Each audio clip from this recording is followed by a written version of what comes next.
അമ്മയുണ്ടായിട്ടും അമ്മ തിരിഞ്ഞു നോക്കുന്നില്ല, കെയർ ചെയ്യുന്നില്ല എന്ന വേദനയിലുള്ള ഒരു കുരങ്ങ്. സോഷ്യൽ മീഡിയ ഒന്നടങ്കം കൈവശപ്പെടുത്തി നിൽക്കുകയാണ് ആ കുരങ്ങിന്റെ ആ ഒരു ദൃശ്യങ്ങൾ.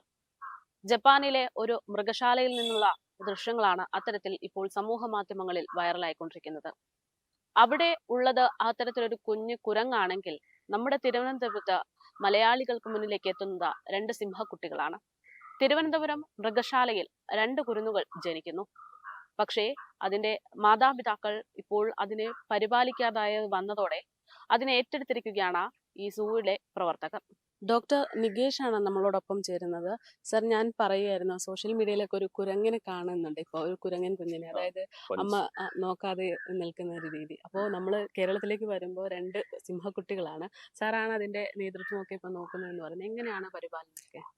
കഴിഞ്ഞ ജനുവരി 21-നാണ് നമുക്കിവിടെ രണ്ട് കുഞ്ഞുങ്ങൾ ഉണ്ടാകുന്നത്. ഒരു മെയിലും ഒരു ഫീമെയിലും ആണ്. അവരെ അമ്മ റിജക്ട് ചെയ്തു, കുട്ടികൾക്ക് പാല് കൊടുക്കുന്നുണ്ടായില്ല. നൈല എന്നാണ് അമ്മയുടെ പേര്. അപ്പോൾ നൈല റിജക്ട് ചെയ്തതോടുകൂടി നമ്മൾ കുട്ടികളെ ഫോസ്റ്ററിങ്ങിന് എടുക്കുമായിരുന്നു. ഫോസ്റ്ററിംഗ് എന്ന് പറഞ്ഞാൽ ഫുൾ ഹാൻഡ് ഫീഡിംഗ് ആണ്. നമ്മൾ തന്നെ പാല് മിക്സ് ചെയ്ത് കുപ്പിയിൽ കുടിപ്പിക്കുന്ന രീതിയാണ്.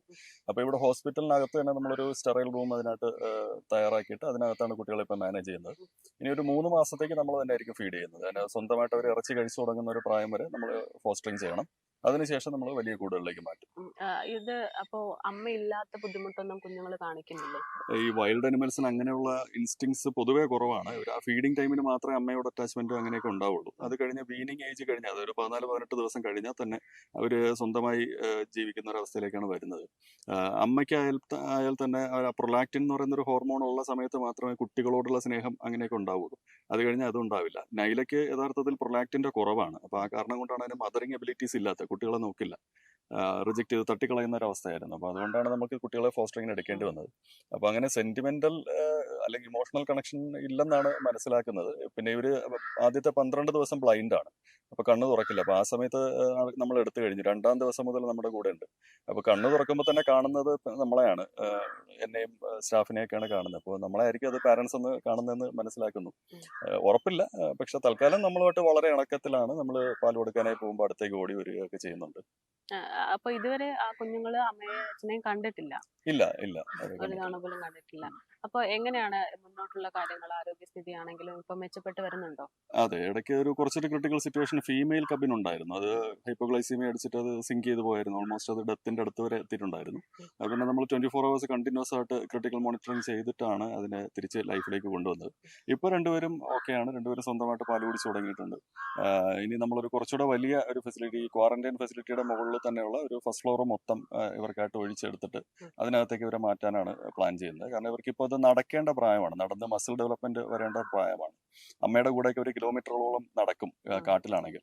അപ്പൊ ഇനി അതിനുള്ളൊരു സൗകര്യം ഒരുക്കി കൊടുക്കാൻ വേണ്ടിയിട്ട് ക്വാറന്റൈനിന്റെ മുകളിലേക്ക് മാറ്റുകയാണ്.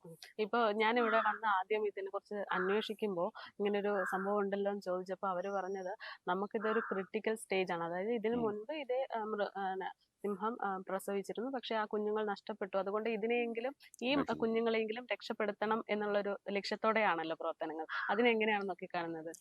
തീർച്ചയായിട്ടും നൈലയുടെ ആദ്യത്തെ പ്രസവത്തിൽ ഉണ്ടായ 2 കുട്ടികളും ഇതേ കാരണം കൊണ്ട് തന്നെ, ഡിലേഡ് പാർച്ചുറേഷൻ, പിന്നെ പാലുൽപാദനം ഇല്ല, മദറിങ് എബിലിറ്റീസ് ഇല്ല, ഈ കാരണം കൊണ്ട് കുട്ടികൾ മരിച്ചു പോയായിരുന്നു. അപ്പോൾ 2-ാമത്തെ പ്രസവം പ്രഗ്നന്റ് ആയിരിക്കുമ്പോൾ തന്നെ നമ്മൾ ഫുൾ പ്രിക്കോഷൻസ് എടുത്തിട്ടുണ്ടായിരുന്നു. എങ്ങാനും പാല് കൊടുക്കുന്നില്ലെങ്കിൽ ഉടനെ തന്നെ ഫോസ്റ്ററിങ്ങിന് എടുക്കാൻ വേണ്ടിയിട്ടുള്ള തയ്യാറെടുപ്പുകൾ ഉണ്ടായിരുന്നു. നമ്മുടെ ഡയറക്ടറുടെ ഭാഗത്ത് നിന്ന് വേണ്ട രീതിയിലുള്ള സപ്പോർട്ടും ആ കാര്യത്തിനുണ്ടായിരുന്നു. അപ്പോൾ നമ്മൾ ക്യാമറയിൽ കൂടെ ഒബ്സർവ് ചെയ്യുന്നുണ്ടായിരുന്നു. അപ്പോൾ ഫസ്റ്റ് ഡേ പാല് കൊടുക്കുന്നതായിട്ട് കണ്ടു, സെക്കൻഡ് ഡേ മുതൽ റിജക്ട് ചെയ്യാൻ തുടങ്ങി.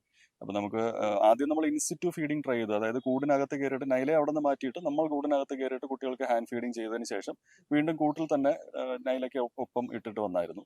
എന്നിട്ടും നൈല അവർ അക്സെപ്റ്റ് ചെയ്യുന്നുണ്ടായിരുന്നില്ല. അപ്പോൾ നെക്സ്റ്റ് ഡേ ആയപ്പോൾ ഒരു ഹൈപ്പോഗ്ലൈസീമിയയിലേക്ക് പോകുന്നു എന്ന് കണ്ടപ്പോഴാണ് പെട്ടെന്ന് ഫോസ്റ്ററിങ്ങിന് എടുത്തത്. കാരണം അതൊരു എമർജൻസി സിറ്റുവേഷൻ ആണ്. ഹൈപ്പോഗ്ലൈസീമിയ സ്റ്റാർട്ട് ചെയ്ത് കഴിഞ്ഞാൽ പിന്നെ ഒരു 3-4 മണിക്കൂറിനകത്ത് ഡെത്ത് സംഭവിക്കും. അപ്പോൾ അതിനു മുമ്പ് നമുക്കത് എന്തെങ്കിലും ചെയ്യാൻ കഴിഞ്ഞില്ലെങ്കിൽ, അപ്പോൾ അതുകൊണ്ട് തന്നെ പെട്ടെന്ന് ഫോസ്റ്ററിങ്ങിന് എടുക്കായിരുന്നു. രാത്രി ഒരു 11:30 ആയിട്ടുണ്ടാവും ആ സമയത്ത്. ആ ഒരു കൃത്യമായ ഇടപെടൽ ഇപ്പൊ 1 മാസത്തോളം കഴിഞ്ഞിരിക്കുന്നു. അപ്പൊ സന്തോഷമുള്ള ഒരു നിമിഷം കൂടെയാണല്ലോ. അതെ അതെ, ഇപ്പോൾ 6 ആഴ്ച പ്രായം പൂർത്തിയായിരിക്കുന്നു. ഒരു ക്രിട്ടിക്കൽ സ്റ്റേജ് ആണ് കഴിഞ്ഞ് കിട്ടിയത്. ഇനി നമ്മൾ അടുത്ത വാക്സിനേഷൻ, അടുത്ത സ്റ്റേജ് വാക്സിനേഷൻ ആണ്. ഒരു 60 days ആകുമ്പോൾ നമ്മൾ വാക്സിൻ കൊടുക്കുന്നു. അതും കൂടെ കഴിഞ്ഞാൽ ഓൾമോസ്റ്റ് അവർ ഹെൽത്തി ആണെന്നുള്ള ഒരു സ്റ്റേജിലേക്ക് നമ്മൾ എത്തും. ഹോപ്പ്ഫുള്ളി അവരെ ഒരു അഡൽട്ട് സ്റ്റേജ് വരെ വളർത്തിയെടുക്കാൻ സാധിക്കും എന്നാണ് വിചാരിക്കുന്നത്. മറ്റ് 2 സിംഹങ്ങളുടെയും കാര്യങ്ങൾ എങ്ങനെയാണ് ഇപ്പോൾ ആരോഗ്യനിലയൊക്കെ? നൈലയ്ക്ക് കുറച്ച് ആരോഗ്യ പ്രശ്നങ്ങൾ ഉണ്ടായിരുന്നു. കാരണം ഡിലേഡ് പാർച്ചുറേഷൻ കാരണം പ്ലാസന്റെ പുറത്ത് വരാനൊക്കെ ഒരുപാട് സമയം എടുത്തായിരുന്നു. ഏതാണ്ട് ഒരു 48 hours വരെ സമയമെടുത്തു. അതിൻ്റെതായ പ്രശ്നങ്ങൾ ഉണ്ടായിരുന്നു. മെട്രൈറ്റിസിന്റെ തുടക്കമൊക്കെ കാണിച്ചിട്ടുണ്ടായിരുന്നു. പിന്നെ പാലുൽപാദനം കുറവാണെങ്കിലും ഉള്ള പാല് അകിടിൽ കെട്ടി നിന്നിട്ട് മാസ്റ്റൈറ്റിസ് പോലത്തെ സിറ്റുവേഷൻസും ഉണ്ടാകാൻ തുടങ്ങിയായിരുന്നു. അപ്പോൾ അതുകൊണ്ട് തന്നെ നമ്മളൊരു ആന്റിബയോട്ടിക് കവറേജ് ഒക്കെ കൊടുത്ത് നൈല ഇപ്പോൾ ഹെൽത്തി ആയിട്ടുണ്ട്. ഇപ്പോൾ നല്ല രീതിയിൽ ഫുഡൊക്കെ എടുത്തു തുടങ്ങി.